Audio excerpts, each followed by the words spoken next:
Hello everyone and welcome to Study IQ English. I am Joycey Joy. In this video, we will be discussing about liquidity trap. We will understand what is the concept of liquidity trap in relation to monetary policy.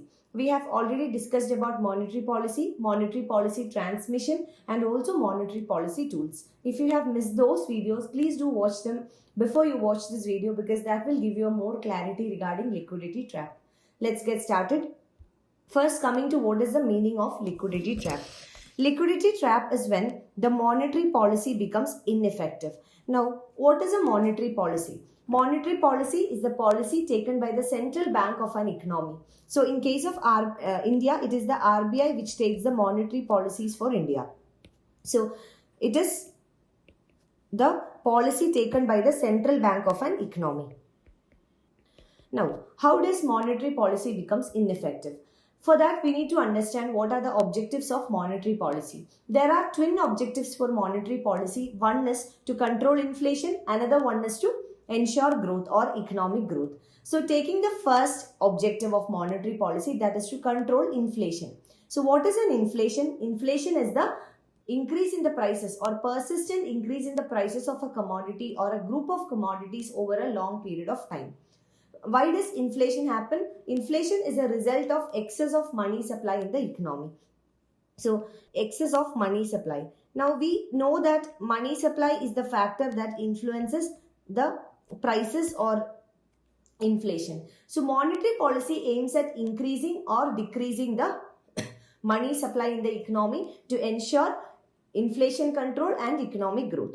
Now, monetary policy becomes ineffective when the monetary policy is not able to control the credit creation or money supply in an economy.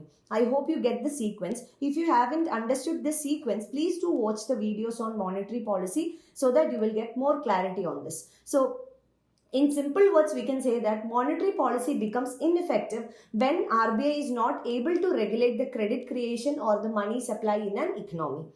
And it is a situation when the interest rates are too low combined with consumers who prefer to save rather than invest. So, when RBI keeps the interest rates too low, what is the purpose of RBI? RBI wants to expand the money supply. Interest rates are less in an expansionary monetary policy that there would be more demand for credit. But liquidity trap is a situation when even though the RBI has kept the interest rates too low, there is no demand for credit. Why? Because people wants to save their money rather than invest the money. So that situation is called the liquidity trap. It is a situation where monetary policy becomes very ineffective even though the interest rates are set very less, the money supply does not increase.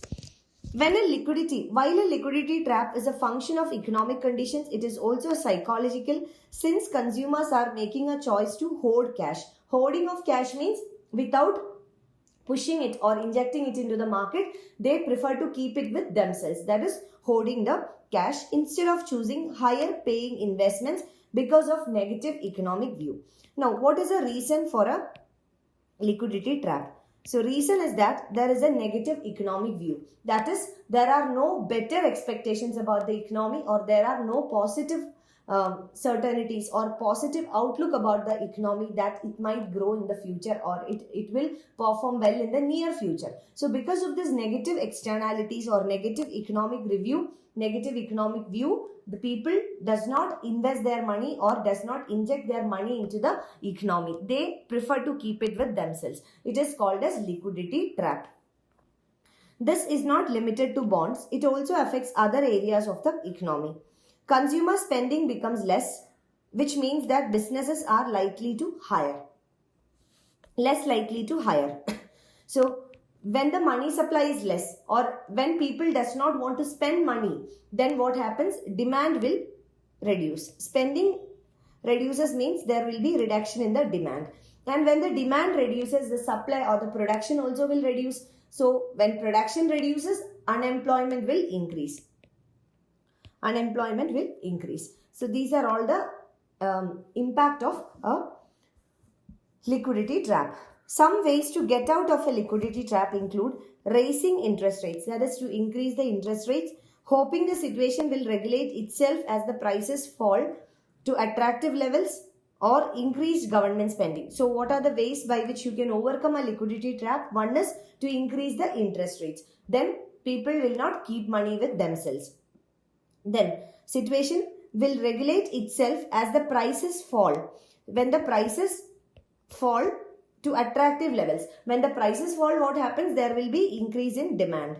And when there is an increase in demand, there will be more supply. To increase the supply, there should be more investment and more labor required. So prices has to fall, or interest rates has to increase, or government spending needs to increase. Government spending will inject more money into the economy, and thereby the economy will boom. So these are the three ways. These are very important. Hopefully these questions can come up in the prelims examination as well, because these are all analytical questions.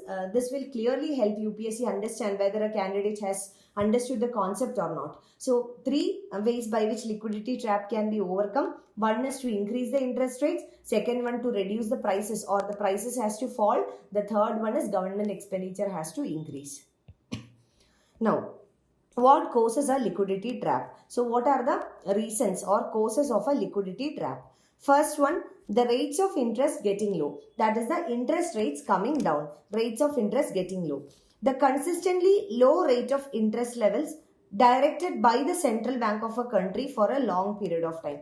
So when the interest rates are very low over a longer period of time, there are higher chances of liquidity trap. So when consistently for a long period of time RBI decides to keep the interest rates low, there are probabilities of a liquidity trap. Though the main goal of such government policies is to secure robust economic activity, a liquidity trap can soon rise if not operated firmly. So continuous reduction in the interest rates can lead to liquidity trap. This has happened in case of India as well. Second is downturn trends. Downturn trends means a lower GDP growth.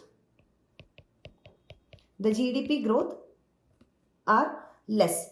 Now, when the GDP growth rates are less, what happens is that it gives a signals to the economy that there is a negative growth in the economy, and also there is no positive things, or there is no hope of economy reviving very soon. So people, especially the businesses, does not want to make investment in the economy. So that can be the next reason.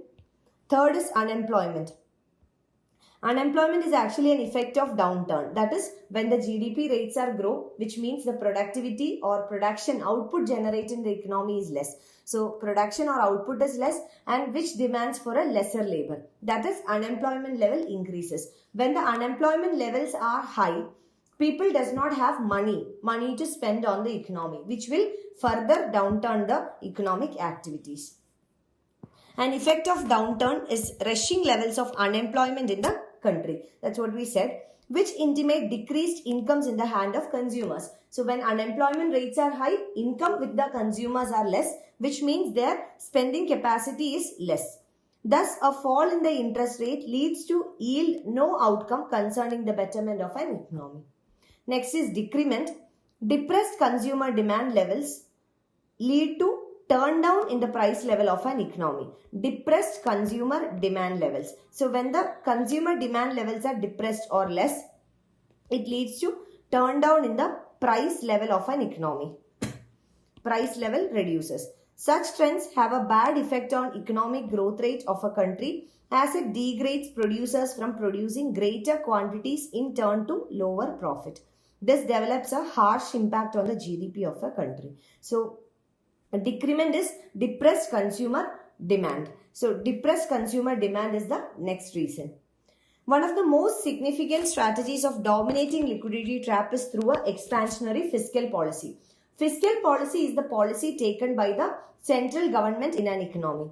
It is the policy taken by the government, central government in an economy. So a better fiscal policy, expansionary fiscal policy. Expansionary fiscal policy is a government policy where the government decides to increase the government spending, government expenditure. So necessarily an expansionary fiscal policy means the government is trying to increase its spending. That is an increase in the government expenditure. An increase in the government expenditure. Next is increase in interest rates. if the economy would decrease the prices to such a low point that people just cannot resist themselves from shopping. So if the economy would would decrease the prices to such a low point that people just cannot resist themselves from shopping. That is, when the prices come down. So when prices falls, we know that according to the law of demand, when the prices are less, the demand would be high. So if the economy would decrease the prices to such a low point, the people just cannot resist themselves from shopping. This can happen with customer products or assets like stocks. Investors will start purchasing goods again because they are aware they can hold onto the asset for a long run to survive the slump. So these are the ways. The policy of expansionary fiscal, that is expansionary fiscal policy. The government can abandon the liquidity trap through expansionary fiscal policy. We have seen that how expansionary fiscal policy can do away with the liquidity trap. Through expansionary fiscal policy, the government will spend more money on the economy, will expand the money circulation in the economy. That's either a tax gash or a rise in government spending. Either the government has to reduce the tax rates or increase the government spending. Now, what happens when the tax rates are reduced? People will have more personal disposable income. People will have more money to spend. Their spending will increase, demand will increase, therefore the money supply will increase. Or increased government spending. So an increase in the government spending can be also of importance. So that will again inject more liquidity or more money into the economy, or both. So either reduction in tax rates or increase in government spending, or both of them. That generates motivation that nation's leaders will assist economic growth. So this will have a feeling that the nation's leaders will assist economic growth. It also directly develops jobs, decreasing unemployment and the need for reserving cash. So these are the impacts of a expansionary fiscal policy. Next is financial revolution. Financial innovation generates fresh market liquidity, makes market or financial assets like stocks, bonds, derivatives they are more glamorous than hoard. Hoard is hoarding. So financial innovation, this leads to greater market liquidity. Market liquidity means more money coming into the market in the form of bonds, assets, derivatives, etc. People will prefer to spend money on investments rather than hoarding it. So it seems to be more glamorous than hoard. Hoard is hoarding. That is the steps. These are the steps or the measures that can be taken to contain a liquidity trap. So that's it about liquidity trap. I hope this was a useful one for you. Thank you so much for watching. I wish you all the very best.